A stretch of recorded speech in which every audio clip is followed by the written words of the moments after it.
grupo, a gente foi se adicionando e aí o grupo foi crescendo, a gente foi trocando dicas, foi se expandindo mesmo como coletivo. E aí, como lá não tinha muito, dentro do grupo, que é um grupo do WhatsApp, não tinha muito um objetivo em si, a gente começou a discutir diversas coisas dentro do grupo.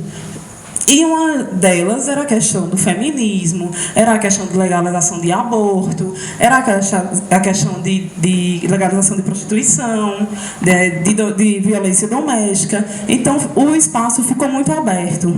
E aí a gente, quando deu por si, a gente se tocou que nós estávamos formando um movimento social. E que isso se dava exatamente porque as meninas que estavam dentro daquele grupo, a maior parte vinha de universidades e que trabalhavam a questão social. Uma boa parte das meninas que foram se formando tinha essa indumentária. Então, o Coletivo FUA passou a ser não só um grupo de apoio às meninas que estavam passando pela transição, mas sermos um grupo, um movimento social. E é o que a gente vem se tornando há algum tempo. Diante desse grupo, acho que hoje esse grupo que se formou inicialmente tem cerca de 100 pessoas, entre meninos e meninas. Mas o movimento realmente do Coletivo FUA, ele se restringe a 26 ou 27 meninas de Serra, do Ceará, da Paraíba também, do Pará, enfim, porque tem lá, e daqui da região, tem meninas de Petrolândia, tem meninas de Arco Verde, tem meninas de Triunfo, como Débora, e Clarice também, que não deixa de ser de Triunfo, né? E aí, lá é onde a gente realmente discute as nossas organizações, uma palestra, uma roda de conversa como essa. Então, lá é onde a gente se articula como movimento. E aí, lá, a maior parte das meninas são universitárias. São mulheres negras e universitárias. E somos nós que levamos as discussões. Aí eu peço para que Lucas passe o slide.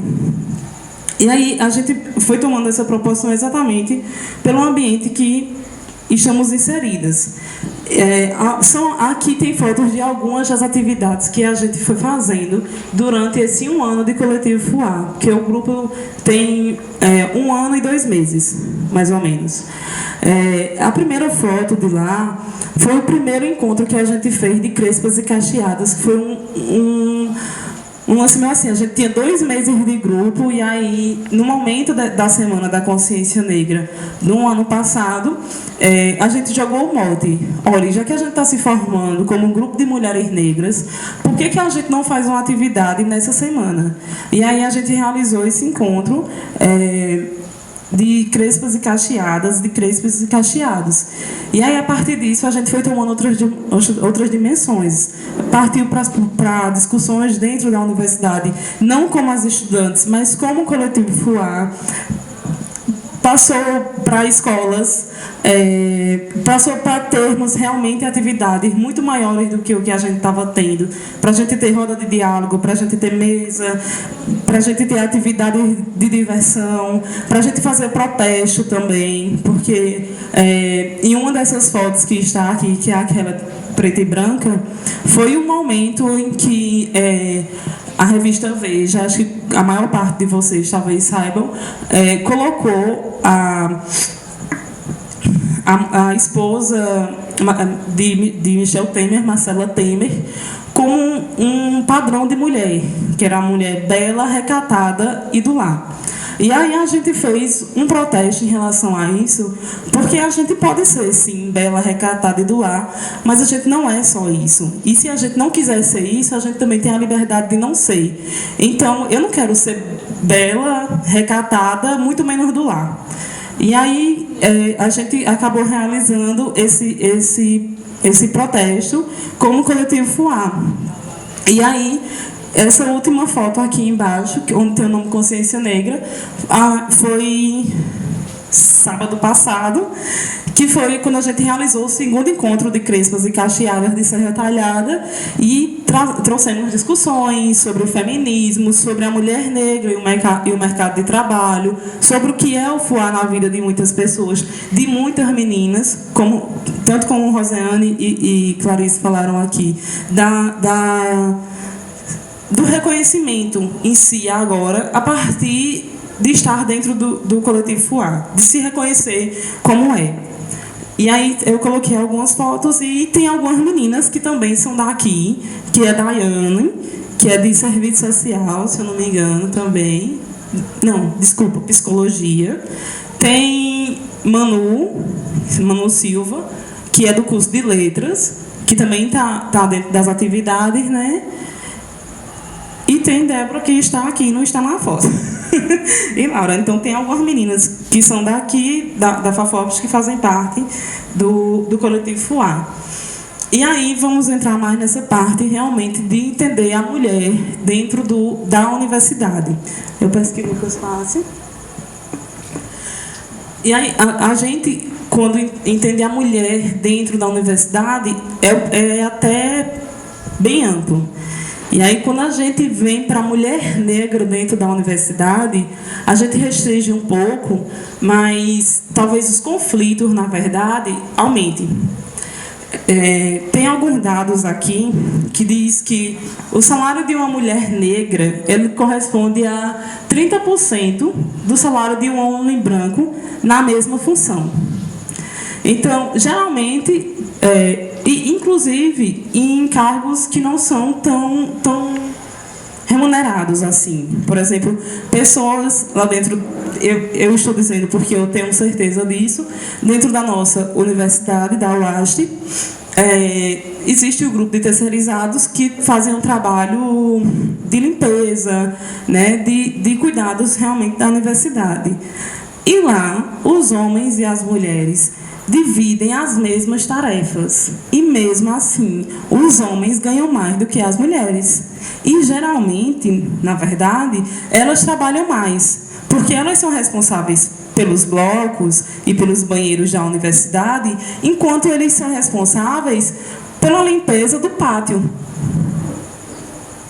Mas eles ainda ganham mais do que elas, desenvolvendo a mesma função. A jornada semanal total das trabalhadoras negras é exatamente igual das trabalhadoras brancas. Entretanto, as mulheres negras, elas trabalham em média 2,1 horas semanais, a mais que as mulheres brancas. Então, isso vai contabilizar cerca de 23 horas, acho que não, em um mês. Dá mais ou menos isso, mas analisando, são quase 3 horas a mais de trabalho. Então, vai dar cerca de 61 horas das mulheres negras, enquanto as mulheres brancas continuam com os 57%, os 57,9 horas. E aí, eu me pergunto o que é que acontece para que essas mulheres acabem trabalhando mais do que as outras mulheres, das mulheres negras trabalharem mais do que as mulheres brancas. E aí vem uma série de fatores que podem levar para isso. Pode ser que o marido dela não divida as tarefas de casa, porque homem não tem que ajudar. Homem tem que dividir as tarefas de casa. Nós não nascemos para ser empregada de homem nenhum, de ninguém. Verdade. Então, a gente tem que estar dentro da nossa casa. Eu tiro pelo meu relacionamento, eu tenho um relacionamento de 4 anos morando juntos, e eu não tenho a obrigação de fazer nada. Eu lavo a roupa dele, sim, assim como ele lava a minha. Eu lavo o prato dele, sim, assim como ele lava o meu. Então, tudo dentro da nossa casa tem uma divisão. E aí a gente tem que compreender isso. Porque, geralmente, o que é que acontece dentro de casa? Tem o casal, o homem e a mulher trabalham fora, mas quando volta para dentro de casa, quem faz a tarefa doméstica é a mulher. Quem cuida dos filhos é a mulher. Então, como é que ela abrange essa carga toda. Por que o homem também não poderia abranger essa carga toda? Então é importante que a gente não coloque assim, que o cara ajude nas tarefas. Ele não tem que ajudar, ele tem que dividir as tarefas. O trabalho tem que ser coletivo. Porque a partir do momento que eu sujo um prato, e se você também suja, por que eu tenho que lavar? É a minha genitália que define a minha obrigação? Não é. E aí pode ser que seja por causa disso, a questão das mulheres trabalharem mais, pode ser por uma questão salarial também, eu não tenho como pagar outra pessoa para cuidar da minha casa. Então a questão assim, de cultura, já virou uma cultura, né? Devido ao criamento do pai, ele já vai ensinando a seus filhos o que o homem tem que fazer e a mulher. Você pode ver que a socialização de uma criança já começa na barriga. Então, se for menina, a mãe já vai definir qual é a cor do seu quarto, qual o brinquedo que ela vai brincar. Se for um menino também, ela já vai definir o que vai brincar, o pai também já vai definir. Então, a socialização dessa criança já começa na barriga. Então, aí é onde está o erro, porque a gente cria uma consciência machista sobre a respeito do...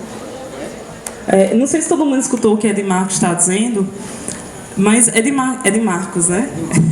Ed Marcos está colocando aqui que geralmente se acontece isso de ter tarefas femininas, tarefas masculinas, porque desde o momento em que a criança está sendo gerada e que você descobre o sexo da criança, você determina cor de quarto, você determina brinquedo, você determina vestimentas. E aí a gente, como seres acadêmicos e sociais, e temos acesso à informação, a gente tem que desmistificar isso. Porque não é uma cor de um quarto, não é uma roupa, não são os serviços domésticos que determinam o gênero.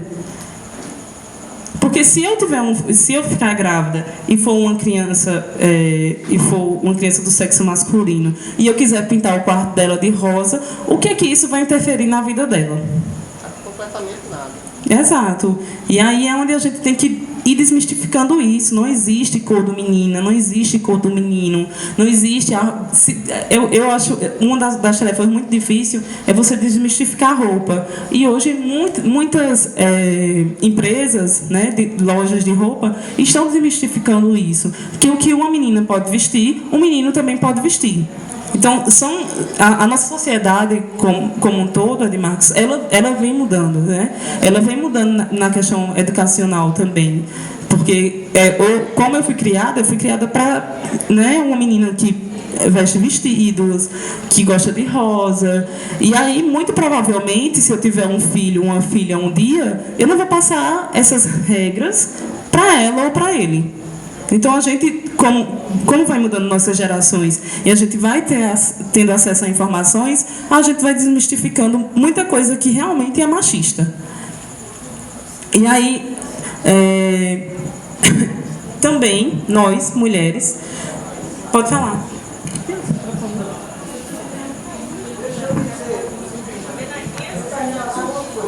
Se por um acaso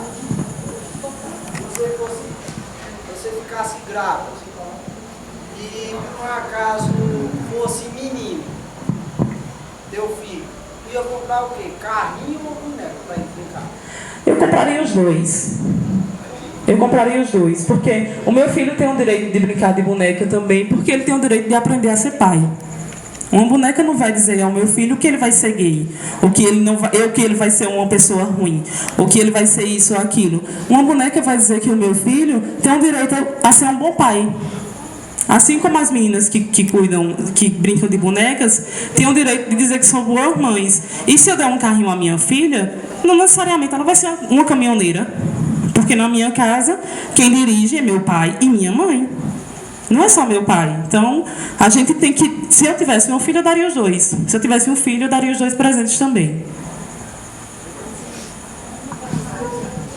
Dentro das universidades, nós mulheres, representamos mais de 50% dos matriculados. Então, olhe, há décadas atrás, nós nem estaríamos dentro da universidade. E hoje nós somos mais de 50%. É só dar uma olhada aqui. A maioria aqui são mulheres. Então a gente vem tomando os espaços, né? E isso é um dado das universidades públicas federais, mas que não se faz diferente dentro das universidades privadas. Porém, aí a gente vai chegar mais à frente, 9% dos jovens negros, mulheres e homens, entre 18 e 24 anos, cursam ensino superior, o que é muito pouco ainda. Já entre os grupos brancos da mesma idade, esse número, ele mais que dobra. Ele vai para 25,6% dos matriculados em curso de graduação de pessoas brancas. E aí, isso se dá também por uma questão colonizadora, como a gente teve, né? E temos ainda, intrínseca, mas temos. E aí, o disparate é muito grande de pessoas brancas que ainda ocupam as universidades. Apesar da gente ainda ter políticas, né, públicas que inserem pessoas negras dentro da universidade, nós ainda somos um número muito pequeno. E aí a questão da elitização da população branca também vem acarretado muito para que, geralmente, os ensinos superiores se deem para as pessoas brancas. Não que não exista um negro que seja rico, uma negra que seja rica, mas, na maior parte, são pessoas brancas, exatamente pela questão da nossa colonização. Pode passar, Lucas. E aí, tem essa frase, em um estudo, que a menina finalizava dizendo isso. Se eu não me engano, o nome dela é Carolina Pinho, e ela, por sinal, é até blogueira, e ela fez um trabalho e ela finalizava dizendo isso: ser negro na universidade não é fácil. Alguma das pessoas, por exemplo, a professora já foi, não foi, Flávia? Aqui, estavam aqui. Alguma das pessoas que se consideraram negras, vocês acham que dentro da universidade, aliás, vocês acham que essa afirmativa é válida? Ser negro na universidade não é fácil? Ou vocês acham que não tem isso, não tem diferença de você e do seu colega branco dentro da universidade? Aqui mesmo dentro da instituição FAFOL. Na verdade, não está fácil é para ninguém, nem para o preto.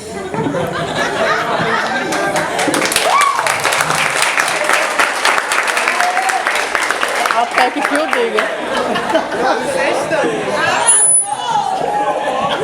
E aí, por que será, né? Eu acho que aí está acredito que na instituição, porque não está fácil nem para o preto nem para o branco. Na instituição FAFOL, acredito que não aconteça isso, porque aqui já se forma educador. Então, educadores para já trabalhar com essa problemática. Então, mas já na universidade, já na instituição fiz, certo? Então, minha irmã está terminando direito lá. E por ela ser negra, ela sofre bullying, né? Então, aí já está um problema. Eu já cheguei em casa, já se deparei com ela chorando. E aí eu fui tentar conversar com ela e ela traumatizada, né? E aí a gente vê o problema. A gente vê a FIS, que é uma instituição altamente elitista, só compõe lá gente que tem um certo poder aquisitivo, né? Poder patrimônio e etc. E a gente vê que gente de baixa renda não tem uma voz positiva, não tem um apoio. Então já se começa aí. É por isso que eu tiro essa dúvida que aqui na FAFOL tem essa questão de defamação de um para outro. Eu acredito que a gente sabe conviver aqui muito bem com esse problema. E a maioria da população de baixa renda é de negra, né? E aí era o que eu ia... Tinha outra pessoa que ia falar agora? E aí era o que eu ia dizer para o colega ali atrás. Quando você coloca isso, não está fácil para ninguém, realmente não está fácil. Mas aí, dependendo dos ambientes que você esteja inserido, talvez você consiga ver.